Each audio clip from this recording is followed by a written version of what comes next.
turno,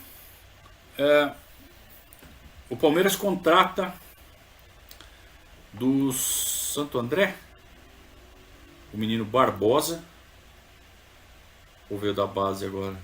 Me ajudem. Acho que o Barbosa vai pro Santo André e volta, e ele veio da base. Ou ele veio de outro time. Me ajudem. Não lembro agora de onde veio o Barbosa. Eu tava com isso na cabeça, mas também sumiu. Tô ficando velho. E o Palmeiras começa então a trajetória no Campeonato Paulista. Não começa bem. O Fedato já tá balançando. O Palmeiras empata com o Marília. Perde em casa do Taubaté. Recupera, ganha da Inter de Limeira fora. Tinha que ganhar. Ganha em casa do América e vamos para o primeiro derby na quinta rodada. Jogo pegado, jogo pau a pau, jogo derby. E aí tinha sempre aquele histórico de derby, né? Mesmo quando o time tá mal, o outro tá bem, as coisas se igualam no derby. Isso acontece até hoje. E tava pau a pau o jogo. 1-1. O Corinthians faz 2-1, 17, 18 do segundo tempo. E tá jogando melhor. O Palmeiras não consegue reagir. E aos 37 do segundo tempo, o Corinthians faz 3-1. Acabou. 3-1, os caras estão jogando melhor. O que o Palmeiras tinha que fazer? Acabou o jogo. Para o jogo, não tem mais jogo. Não. O Palmeiras resolve ir pra frente, que nem índio, pra tentar empatar um jogo que tá 3-1 e os caras estão dando um couro na gente. O gol foi aos 37, né? Gol do Casagrande. Aos 38, 4-1, aos 40, 5-1. Todos os gols, esses três, saem do lado direito do ataque do Corinthians, do lado esquerdo da nossa defesa, o Jaime Boni. Tomando uma atrás da outra, né? Era o Jaime Boni ainda? Era o Jaime Boni. Uma festa em cima do Jaime Boni. O Jaime Boni, lembram? No começo do ano de 81 era cotado para a seleção. Grande lateral esquerdo. O Palmeiras vendeu o Pedrinho, o Jaime Boni era titular. E não dá, né, gente? Não dá. 5-1 pro Corinthians. A goleada do ano. Vocês pensam que é essa, né? Não, tem outra. O Palmeiras até ganha da Ponte Preta no jogo seguinte, mas é insuficiente para segurar o Fedato. O Fedato pede demissão. Devia ter sido demitido, né? E o Palmeiras está sem técnico. O Palmeiras recorre ao Muracy Santana, que é o preparador físico. O Muracy Santana fica como técnico do Palmeiras por 5 rodadas. O Palmeiras ganha do 15 de Jaú no primeiro jogo do Muracy, mas aí perde da Portuguesa, empata em casa com a Francana, empata com o Guarani, ganha da Ferroviária em casa, mas já está para trás, já ficou para trás. Tinha tido maus resultados no começo, toma de 5 do Corinthians, aí tem esse perde-ganha, já ficou para trás. Até que o Palmeiras contrata um técnico com maiúsculo, né? Seu Rubens Francisco Minelli. O Palmeiras contrata o Rubens Minelli e dispensa o Célio. Caiu a ficha, o Célio não serve. E além do seu Minelli, o Palmeiras contrata um centroavante. Centroavante com C maiúsculo, ou com B maiúsculo, Baltazar. Baltazar é o cara que fez o gol do título do Grêmio no Campeonato Brasileiro de 81, né? Em cima do São Paulo no Morumbi. Então no ano anterior, né, quem era o campeão brasileiro era o Grêmio. E o Grêmio ganhou o título no Morumbi em cima do São Paulo, gol do Baltazar, na gaveta do Valdir Pérez. E o Palmeiras traz o Baltazar. Esperança, né? Começa a reforçar o time. Então você já tem o Jorginho jogando muito bem, sempre jogando bem. Você tem o Luiz Pereira, você tem o Gilmar, que é um bom goleiro. Montando o time devagarzinho. O Enéas, né? O grande Enéas. Os grandes jogadores da história da Portuguesa, que o Palmeiras trouxe de volta do Bolonha da Itália. Então, você tinha uma bala, o Rocha era um bom volante. Falou lá, Gilmar, Luiz Pereira, Rocha, Enéas, Jorginho, Baltazar. É uma bela espinha dorsal. Dá para brincar. São de umas peças ali, outra uma aqui, outra ali. Mas já começa a montar uma espinha dorsal de um time. O Palmeiras já está sem chance no primeiro turno, segue jogando. Vem o clássico contra o São Paulo, aí uma coisa muito legal que acontecia muito na década de 80. Apostas. Os jogadores apostavam. Então você tinha já o Globo Esporte fazendo um jornalismo um pouco diferente do tradicional, na hora do almoço. Já era nesse horário, 15 para 1, por aí. E quem comandava era o Osmar Santos. E o Osmar Santos sempre teve esse perfil, né, de brincar um pouco mais, sem ser abobado, né? Não é o Leifert de jornalismo, é outro. Era um jornalismo descontraído, mas inteligente. E ele sabia promover o espetáculo, né? Então, as matérias do Globo Esporte eram matérias que cativavam, né? Que faziam a gente ter mais interesse ainda do que já temos, né, pelo futebol. E tinha as apostas. Os caras apostavam. Então, quem mais gostava de apostar era o Luiz Pereira, o Serginho e o Chicão. O Serginho pelo São Paulo, o Chicão acho que já estava no Santos. O Luiz Pereira no Palmeiras. E no Corinthians o Casagrande às vezes apostava, o Mauro, o zagueiro, apostava. E naquele jogo o Serginho falou: eu vou fazer um gol no Palmeiras. E apostou com o Luiz Pereira. O Luiz Pereira falou: você não vai meter gol no Palmeiras.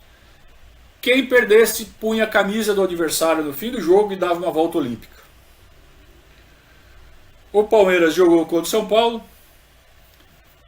O Baltazar, que cabeceava muito bem, era ótimo cabeceador, fez um golaço de cabeça. O Aragonês fez o segundo, um chutão da entrada da área, jogada de velocidade. O Palmeiras ganha de 2-0 e o Serginho, no final do jogo, troca a camisa com o Luiz Pereira. O Luiz Pereira não veste. O Serginho pega a camisa do Luiz Pereira, veste e dá uma volta olímpica.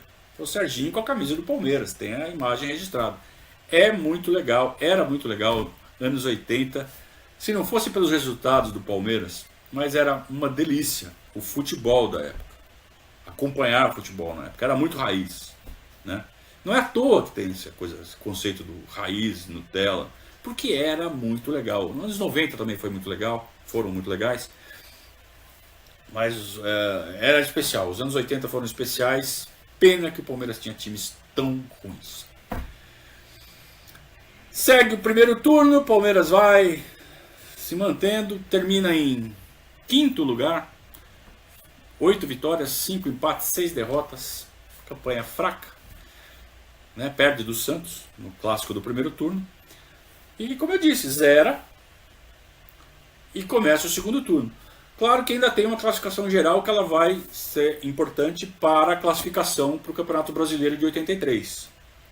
Então você segue também somando os pontos do primeiro e do segundo turno para a classificação geral.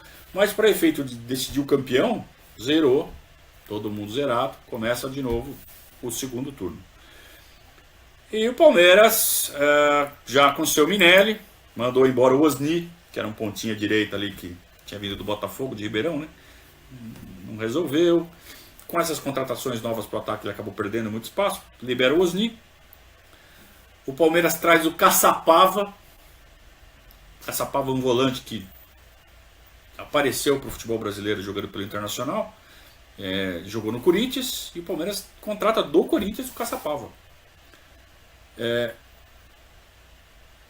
E o Caçapava, depois a gente acabou vendo que ele não se firma no Palmeiras. O Rocha sempre foi muito mais consistente do que ele. Mas eles brigaram nesse fim de 82, o Rocha e o Caçapava, pela titularidade no Palmeiras. O Rocha acabou levando a melhor. Mas foi uma tentativa que não precisava. O Palmeiras precisava de laterais. Não precisava de um cara para brigar com o Rocha na cabeça de área. Então vejam como o critério de contratação. E era tudo feito no meio do campeonato, né? Não é que nem hoje, que tem essas janelas. Contrata, traz, e vinha. Era assim. Então o Caçapava ele estreia no Palmeiras em outubro. Estreia o Caçapava. E ele estreia no jogo contra o São Paulo no segundo turno, que o Palmeiras ganha de novo. Então o Palmeiras ganhou do São Paulo no primeiro e no segundo turno. Você veja que era ruim, mas o time... alguma coisa saía. E eram esses pequenos prazeres que faziam a gente acreditar que continuava valendo a pena ser palmeirense. A gente tomava no lombo no final. Mas essas pequenas alegrias eram um combustível muito importante. E o Palmeiras sabia, conseguia fazer isso. Não é que sabia, conseguia. Então, nesse ano a gente ganhou as duas do São Paulo. Empata sem gols com o Corinthians no segundo turno. Ganha de 4-3 do 15 de Jaú, sabe aquelas partidas épicas, mas é o 15 de Jaú. Vai empatando uma sequência de 4 empates contra times pequenos, né? Empata com a Ponte Preta. Ponte Preta era grande, né? Semi-grande na época. Mas aí empata com o São Bento, empata com o Botinha, empata com a Ameriquinha. E já tá ficando para trás de novo. Já não vai ser campeão do turno. A gente já sabe que não vai ser campeão do turno. Já começa a dispensar. Já começa a pensar em 83. Então o Palmeiras dispensa o Reginaldo, que tinha vindo do Marília, centroavante. O Baltazar estava fazendo gol. Dispensa o Reginaldo. Dispensou o Deda, que era um menino da base que fazia a zaga. E o Palmeiras vai jogar com o Santos, o último clássico do ano, praticamente sem chances matemáticas. Ainda tinha 5 jogos pela frente, 10 pontos em jogo. Mas o Palmeiras estava 6 pontos atrás, 7 pontos atrás. Então tinha que acontecer muita coisa, ganhar todos, torcer pro São Paulo, que estava liderando o turno, perder um monte de jogo. E o Palmeiras vai então para essa reta final. Se quiser alguma coisa, ainda tem que ganhar do Santos. Nesse jogo,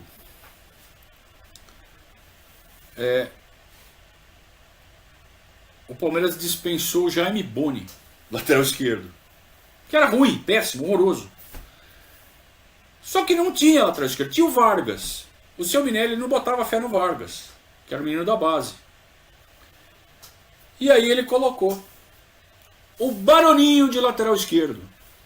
O Baroninho, ponta esquerda. O seu Minelli olhou e falou assim: você, com essa canhotinha aí, você vai dar conta. Você vai jogar de lateral esquerdo. Ponta direita do Santos era um tal de Serginho. Que depois ele virou Serginho II ou Serginho Dourado. Quando o Serginho do São Paulo foi para o Santos, centroavante. O Serginho, centroavante, um cara consagrado no futebol, não ia mudar de nome, né? Então quando o Sérgio Bernardino, né, o centroavante, quando ele chega no Santos, o Serginho, ponta direita, tem que mudar de nome. Então ele vira Serginho II, Serginho II. Ou Serginho Dourado. Na época ele era Serginho II. Depois que ele acabou adotando o Dourado. E foi o tal do Serginho II jogar em cima do Baroninho e ele deitou no Baroninho. Mas deitou. Ele acabou com o jogo. E lembra que eu falei que o 5-1 do Corinthians falei, vocês acham que é a única goleada do ano? Não. Nós tomamos de 6-1 do Santos. 6-1 pro Santos. Mais uma goleada. Então você ganha as duas do São Paulo, mas você toma um chocolate do Corinthians e toma uma trolha do Santos. Goleada. No ano anterior tinha sido goleado pelo Flamengo, pelo Internacional. Sabe, tava tomando de 6 toda hora. Dói. Não pode. E aí o Palmeiras já está eliminado, sabe? Falta 4 jogos, tem que ganhar os 4, São Paulo tem que perder os 4, não vai acontecer. No final do ano o Palmeiras dispensa o Benazzi, dispensa o Polozzi. O Benazzi tudo bem, vai, né? O Polozzi era um bom zagueiro, foi jogar do lado do Luiz Pereira ali, dispensa o Polozzi. Não consegue pagar, o Polozzi fala assim, pô, não aguento mais tomar pau aqui, quero tentar ganhar algum título em outro lugar. Ninguém mais queria ficar no Palmeiras. Então o Palmeiras precisa de um plano. O Palmeiras precisa se reinventar.